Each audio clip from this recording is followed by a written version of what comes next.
Honda CR-V yra vienas populiariausių miesto visureigių Lietuvoje ir ši raudona versija nuotraukoje puikiai atspindi, kodėl šis modelis nuolat patenka į perkamiausių automobilių sąrašus.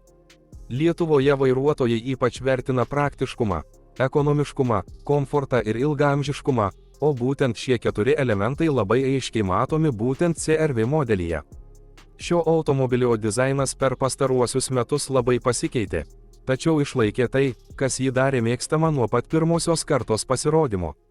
Dabartinė karta išsiskiria moderniu, aštresniu priekiniu siluetu, LED žibintais, masyviu juodos spalvos grotelių paviršiumi ir sportiškai suformuotu bumperiu, kuris suteikia automobiliui solidų, galingą įvaizdį.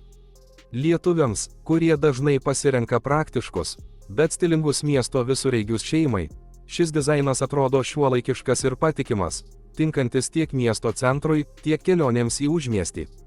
Šios kartos Honda CR-V siūlo labai aukštą interjero kokybę, todėl kasdienis vairavimas tampa patogus ir malonus. Salone naudojamos kokybiškos medžiagos, minkšti paviršiai, plačios sėdynės ir erdvus atstumų paskirstimas tarp eilių. Lietuvių šeimos dažnai renkasi automobilius pagal vietos kiekį keleiviams ir bagažui, o CR-V čia praktiškai neturi konkurentų. Gale patogu net 3 suaugusiems, o didelė bagažinė gali talpinti vaikišką vežimėlį, sportinę įrangą ar kelioninius lagaminus be jokio vargo. Kadangi Lietuvoje nemažai vairuotojų renkasi savaitgalius gamtoje, prie ežerų ar miškuose, tokia talpa tampa itin naudinga. Technologijų srityje CR-V taip pat išlieka modernus ir tinkantis lietuviškiems standartams.